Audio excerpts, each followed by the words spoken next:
Olá pessoal, tudo bem? Aqui é o professor Roberto novamente. Nós vamos dar continuidade aqui com a sequência do nosso livro didático. O conteúdo de hoje vai falar sobre a classificação de triângulos e nós vamos começar também a falar um pouquinho dos cálculos que envolvem os triângulos e a álgebra, tudo bem? Vamos aqui para a nossa aula. Primeiramente, vamos relembrar sobre os conceitos básicos sobre triângulos, né? Tem um triângulo desenhado aqui, o que podemos observar através deles, né? Bom, sabemos que o triângulo eles são formados por três lados, né? Então nós temos os lados RS, né? Temos o lado RT e temos o lado ST. Então, um triângulo ele é justamente formado por três lados, tá? O que mais podemos observar dentro do triângulo? O triângulo ele possui três vértices. Isso quer dizer, ele tem um pontinho, né, localizado exatamente aqui no ponto R, o ponto S e o ponto T, que são os seus cantos, melhor dizer, né? Os vértices eles são conhecidos como os cantos de um polígono, tá? Observando mais um pouco, o triângulo ele também é formado por três ângulos internos, né? Justamente por causa desses ângulos internos que a figura geométrica recebe o nome de triângulos, três ângulos, né? Então nós temos o ângulo interno aqui, temos mais um ângulo interno aqui e mais um ângulo interno aqui. Tudo bem até aí?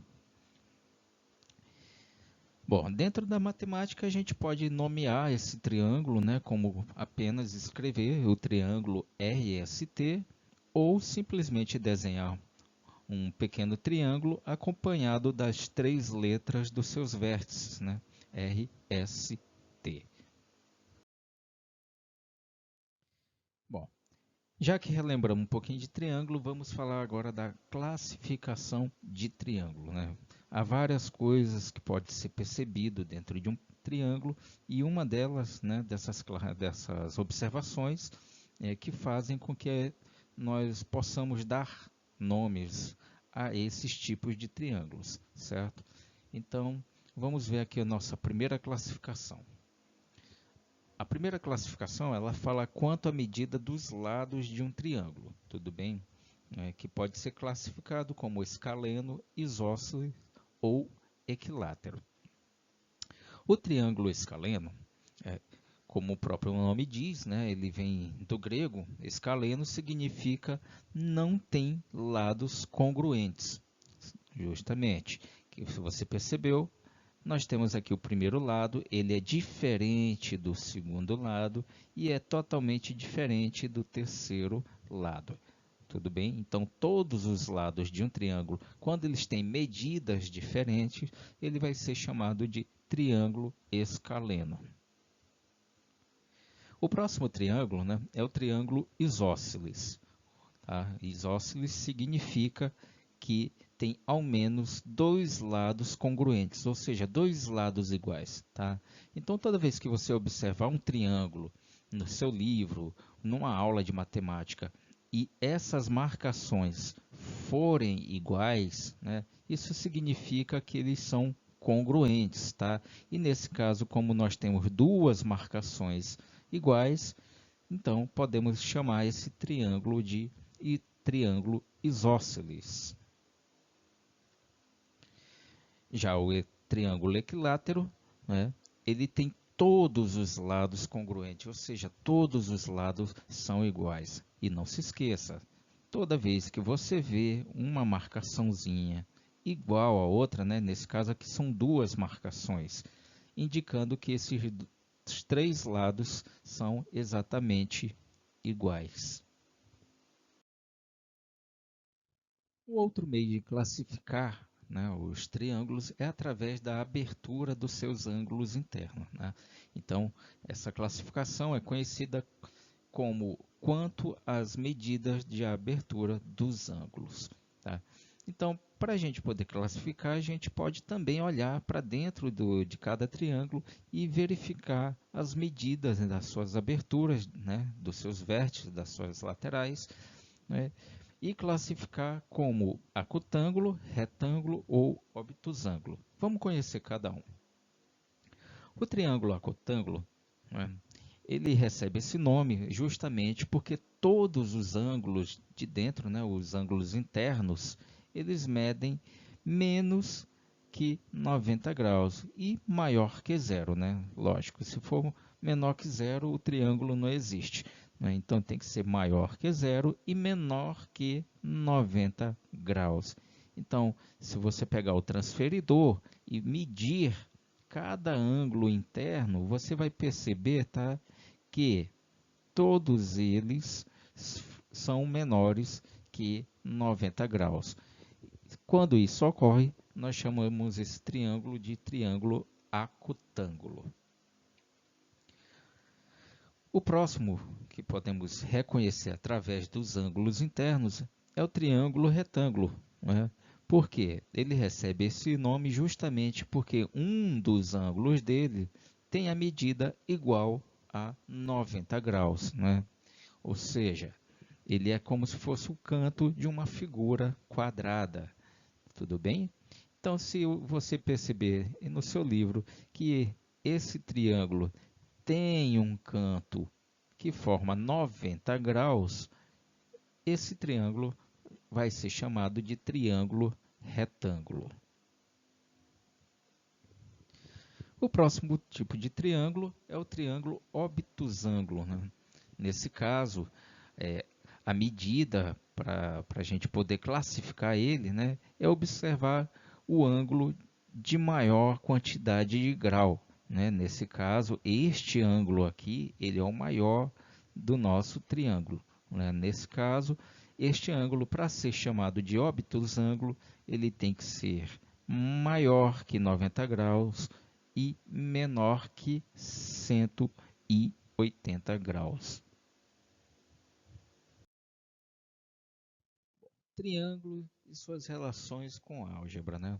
Com base em tudo que já falamos até agora na aula de hoje, né, eu aconselho a partir de agora vocês prestarem bem mais atenção, porque essa parte é o pontapé inicial para as aulas que vão vir futuramente, não é? A partir de agora nós vamos mexer com a parte de cálculos que envolvem triângulos, não é? E principalmente a álgebra. Tudo bem? Se acaso você não entender esse conteúdo, você pode estar reassistindo essa aula ou tirando suas dúvidas, né, através do livro, através de perguntas na internet ou mesmo comigo no grupo do WhatsApp. Tudo bem? Então, vamos entender onde o triângulo ele se mistura com a álgebra. O triângulo, né, qualquer triângulo que vocês encontrarem nos seus livros, nos seus estudos, existem relações, né, de medidas, né, relações métricas que podem ser calculadas, né? Por aí já começa a parte de cálculo, né, que é a parte da álgebra, né? E esses cálculos, né, elas podem ser manuseados de uma forma que pode resolver os problemas do nosso dia a dia. Então, eu vou pegar aqui uma história da época dos Egito, né? Principalmente foram os grandes criadores de pirâmides, eles precisaram de muito cálculo de álgebra para fazer aquela pirâmide, né, que todo mundo conhece, a pirâmide do Egito, e com base nesses estudos deles, né, hoje se utiliza para várias coisas no nosso dia a dia, tá? Então vamos pegar aqui o comecinho, né? Em um triângulo qualquer, nós sabemos que a medida de qualquer lado, né, deste triângulo, ele será sempre menor que a soma dos outros dois lados. Então vejam aqui, né, eu tenho um triângulo, né, com o lado 2 centímetros, o lado maior é 3 centímetros e o lado menor 1,4 centímetros. Vamos analisar primeiramente esse lado de 2 centímetros, né? Então, analisando o lado de 2 centímetros, vocês vão perceber que que 2, né, vai ser menor que a soma dos outros dois lados, né? Então, 2 ele é menor que 3 mais 1,4. 3 mais 1,4 é para dar 4,4. Então, 2 é menor que 0,4, né? Para quem não consegue ler esta nomenclatura de matemática, a gente lê da seguinte forma: 2 é menor que 3 mais 1,4. Tá?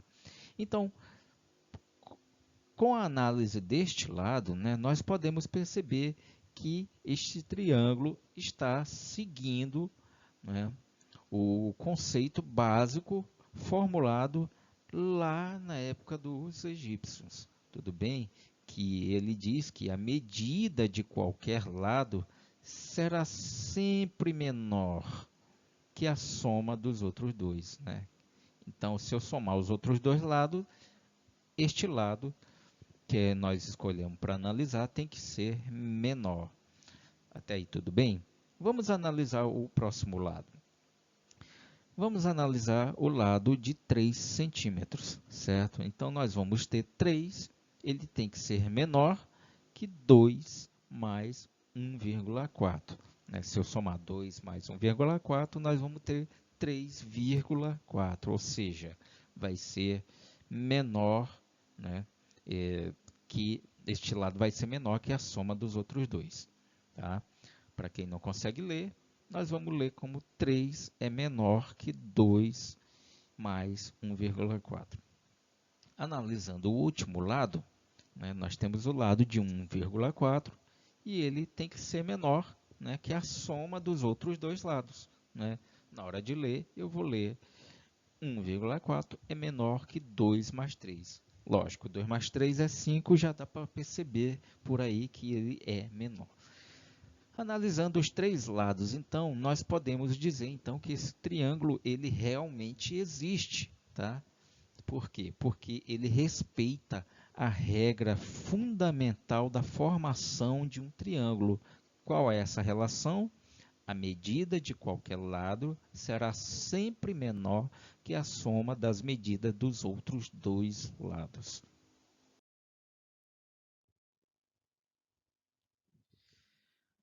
Outra característica dos triângulos é enquanto a soma dos ângulos internos, né? Ele diz da seguinte forma: em um triângulo qualquer, a soma de todos os ângulos internos sempre será igual a 180 graus.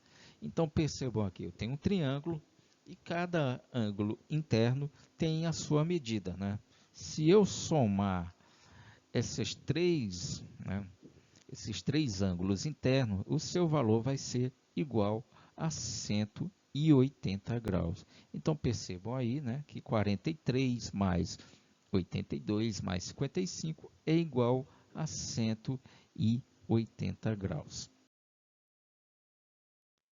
Bom, vamos ver um exemplo aqui, né, bem familiar, que na maioria dos livros de matemática a gente sempre encontra, né? Determine o valor numérico do ângulo x medido em grau na figura a seguir. Né? Então, vamos sempre ter que lembrar, toda vez que falar de ângulo interno de dentro de um triângulo, nós já temos que saber dessa característica, que é a soma dos ângulos internos de um triângulo qualquer, ou seja, de qualquer triângulo que você pegar, sempre vai dar 180 graus. Não importa o formato, né? Se ele é um triângulo isósceles, retângulo, um triângulo obtusângulo, não importa, né? Sempre vai dar 180 graus. Então vamos pegar aqui, nós temos aqui o nosso triângulo ABC, né? E temos que encontrar o valor numérico do ângulo x, né? Quantos graus mede o ângulo x. Então eu já sei que se eu somar os três ângulos de dentro, tem que dar 180 graus. Então, nós temos aqui x mais 62 mais 48 tem que dar 180 graus. Né? Você pode fazer de uma forma direta, né? Imaginar um número que, se colocar no lugar do x, vai dar o resultado 180 graus. Né? Mas, como nós queremos usar a álgebra para fazer esse processo, para dizer assim, eu sei fazer, né, eu fiz, eu encontrei o resultado e eu tenho certeza de que está correto, porque eu usei os métodos de álgebra. Então, vamos lá, né? Eu já falei para vocês como calcular álgebra, né? Nesse caso aqui, nós já temos um passo bem simples, que é somar, né? Do lado do primeiro membro da nossa equação, né? O mais 62 com mais 48. Né? Fazendo essa somatória, nós temos x mais 110 é igual a 180. Né? Continuando o processo de álgebra, nós podemos transferir o mais 110 para o segundo membro, né, que nesse caso ele era positivo, vai passar negativo e resolver a continha que apareceu de 180 menos 110. Então, encontraremos x é igual a 70 graus, ou seja, né, o ângulo x aqui, o ângulo interno, para ele poder representar a nossa, como é o nosso caso aqui, que eu falei para vocês, né, a regra geral, que a soma dos ângulos internos de um triângulo qualquer é sempre 180, para ele poder ser exato, né? Então, o resultado dele, né, o valor desse ângulo, tem que ser 70 graus. Se você colocar 71, já vai dar errado a sua continha, né? Já vai dar errado dentro dessa característica. Bom, pessoal, terminamos aqui nossa aula. Espero que vocês tenham gostado, né? Fiquem com Deus e até a próxima aula.